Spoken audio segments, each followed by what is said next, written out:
You want me to put that on my todger? Harry's wife. She loves that racist title. A couple of years ago, Harry's wife made it clear that she regarded the royal family, or at least certain members of the royal family, as racist. As part of her paranoia and eternal victimhood, she played the race card by suggesting that questions and observations were raised about Archie's skin colour ahead of him being born. We all know that that's a load of bollocks, and that it was an innocent inquiry, similar to the way that people wonder what a child will just look like, what colour hair they will they have dad's big nose, etc., etc. Thereafter, of course, there was an attempt by Harry to say, we never said that they were racist. Well, splitting hairs, you never used the word racist, but anybody watching knew that's what was being inferred. And therefore, it's unsurprising to me, because of her hypocrisy, but infuriating to many, that Harry's wife continues to utilise a title that was granted to her by this supposedly racist family, that she insists on being referred to as the Duchess of Sussex. She's not a working royal. I doubt whether she's actually even stepped foot in Sussex, and certainly hasn't done as of late. What does she do for the people of Sussex? Nothing, I hear those good burghers shout. Yet, Harry's wife deems that it is acceptable for her to continue to use this title. This again demonstrates what a hypocrite she is. If she is so firm that this is a family that was racist, why keep the title? If this is a family that has caused her so much pain and aggravation, why keep the title? Of course, her narcissism will argue, well, I'm entitled to it after everything that they've done to me. But anybody with an ounce of credibility, an iota of integrity, would say, I don't need this title, moreover I regard it as tainted, I'm not going to use it. And thereafter, you may just call me Harry's wife. But she doesn't. Because as a narcissist, having a title is a very useful tool. She believes that she's superior to everybody around her, even though there's no evidence to support that. She believes that she is better than those around her, and what better evidence in her own mind than to confirm that that is the case, but the fact that she has a title. I'm a duchess. A title that was granted to her, which she has not earned. Many people may think anybody that's given such a title doesn't really truly deserve it, and you may well be right. But the fact is they do exist, and those that have them invariably discharge their obligations of service in accordance with the title that they have. For Harry's wife, she could choose not to use it, but that's never going to happen, because as a narcissist, having a title is a really useful tool to triangulate people with it. For instance, we know that she utilised it when she wrote The Bench of Stench. It was written by Harry's wife, the Duchess of Sussex. She insists on being introduced as the Duchess of Sussex. When she makes one of her toe-curling, boring speeches, it's as Harry's wife, the Duchess of Sussex. In an example of this also, she's signed up with the Harry Walker Agency, and her page states Harry's wife, the Duchess of Sussex. There it is, on the page, bold as you like. And then see what's new with Harry's wife, the Duchess of Sussex. And then it starts, Harry's wife, the Duchess of Sussex.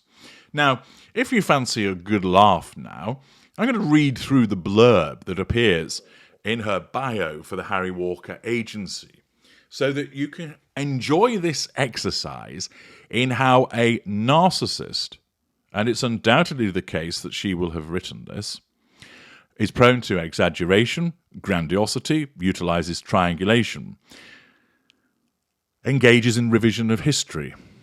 In fact, I'm going to let you listen and allow you to determine what manipulations you can identify from what I'm going to tell you in her bio.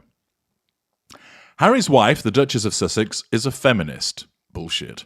Champion of human rights. Bullshit. And gender equity. Bullshit. and global role model. So we already have 4 pieces of bullshit from the off. Her lifelong advocacy, revision of history, for women and girls remains a constant thread she weaves through both humanitarian and business ventures.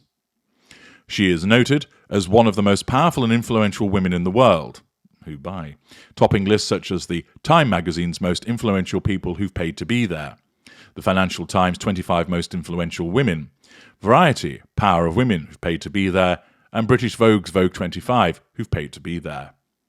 She and her husband, Prince Harry, have also been recipients of the NAACP President's Award, as well as the Robert F. Kennedy Nipple of Grope Award, Harry's wife's global impact, and strong stance on resilience, equality, and compassion through action, examples please, have made her one of the most iconic public figures of this generation.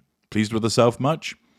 Born and raised in Southern California, Harry's wife attended Los Angeles-based all-girls Catholic school, Immaculate Heart, which she continues to support as alumna, presumably by occasionally doing a patronizing video message, before moving to Chicago to attend the prestigious Northwestern University.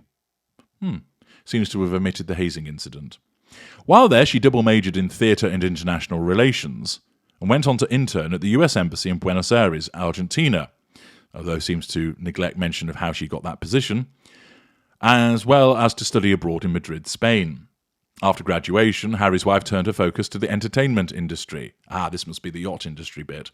Landing her big break as a lead actor on the hit series Suits. Appears to have missed a bit out. Which she starred in for 7 seasons. Well, I don't think she was a star, was she? She was just one of the actual people that was involved in it and didn't hold a position that would be suggested as being a star. During her time off between filming, Harry's wife travelled to Rwanda, India, and across the globe, working on humanitarian missions and serving in key roles such as UN Women's Advocate for Women's Political Participation and Leadership, a World Vision Global Ambassador, and a leading counsellor to One Young World, where she inspired youth, did she, and women around the world through her passionate advocacy and hands-on approach to being of service. Do tell us what that hands-on approach was, other than wrapping her hands around a dick. She also travelled to support the military community on a USO tour. Yes, and how did that turn out for her? Watch my video about that, where you'll see her looking like an absolute spare part. It's hilarious. Visiting 6 military bases in 7 days, including Bagram, Afghanistan. In 2018, Harry's wife married Prince Harry, becoming the Duchess of Sussex. There we are. There's that title again. And imagine in your bio, you have to make mention of the fact that you married somebody. Who on earth else would do that? Nobody. But of course, it's demonstrative if that's the only reason why people know her, because of who she married. Hence, Harry's wife. An accomplished writer. She has contributed pieces to publications in the UK, US, and Ireland, and parlayed that skill into the creation of a successful lifestyle website, The Tig, where her thoughtful and inspiring op-eds cultivated a global fan base in her fucking head. The Duchess of Sussex was the first guest editor in the history of British Vogue for their July issue in 2019, which was the fastest-selling copy in the history of the publication to become used as toilet paper. She and Prince Harry founded the Archwell Foundation in 2020 to have something to do for 1 hour a week, to support communities in need at a micro and macro level, in both moments of crisis as well as for long-term aid. At the Archwell Foundation, they hold the value that charitable work should not simply be a handout, but rather a hand held. A phrase which Harry's wife first coined, undoubtedly ripped off from somebody else, when supporting UK charity Smart Works, of which she is patron, that uplifts and prepares underserved women to enter underserved women to enter the workforce. Harry's wife and her husband also founded an overseas production company, Archwell Productions, and podcasting arm, Archwell Audio, open brackets, producing a range of self-indulgent tat. In 2022, Harry's wife launched Archetypes, a record-breaking podcast exploring the labels that try to hold women back, also known as exploring the labels that have been labelled towards Harry's wife over the years, which she has then needed to tick off and deal with.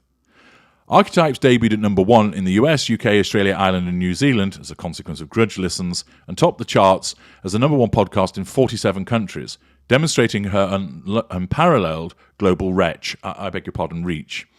After its first season, Arsey Wipes was awarded the People's Choice Award in the podcast category, though heaven knows why.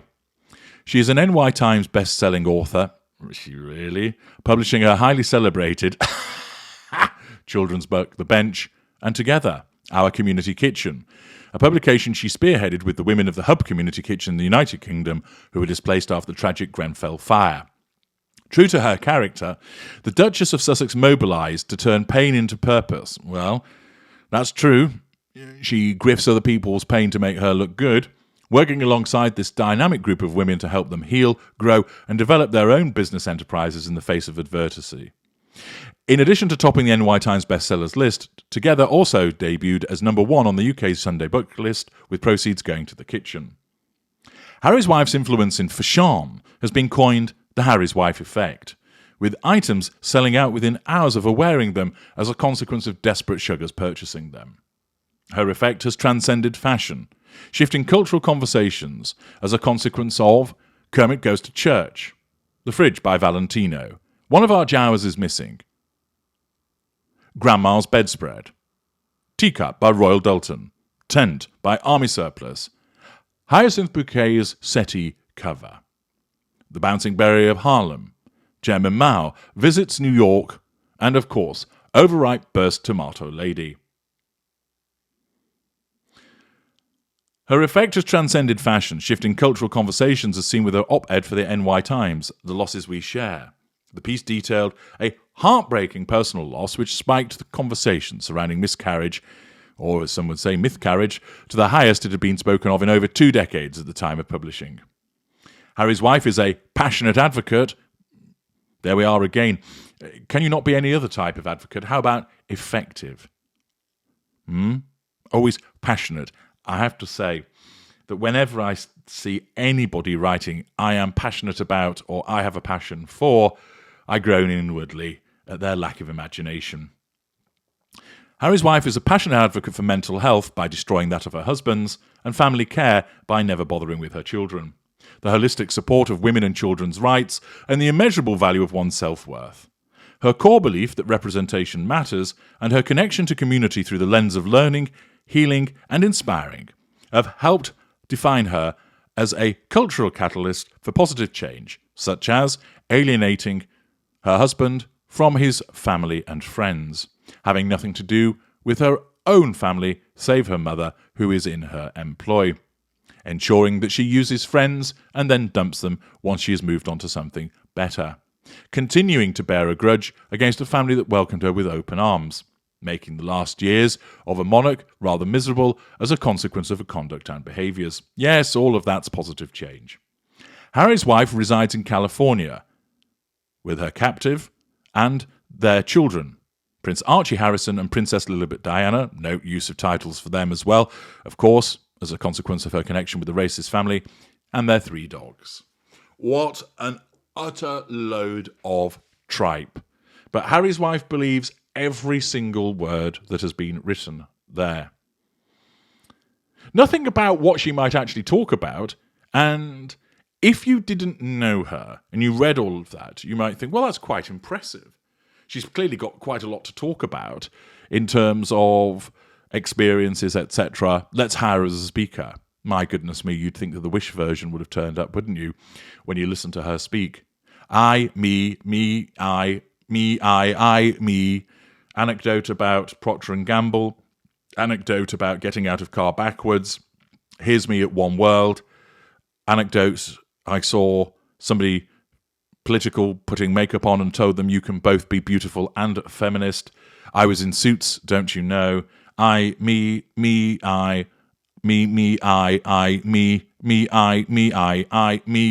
rhubarb, blah, blah, blah, beige, catatonic state achieved. It's demonstrative of how she believes that she's so fascinating and interesting that despite doing all of those things that are contained within the bio, She is absolutely deadly dull when it comes to giving speeches. That's why she has to continue to trade on that racist title that she loves so much, because she actually has so little to offer. I'm H.G. Tudor. Thank you for listening.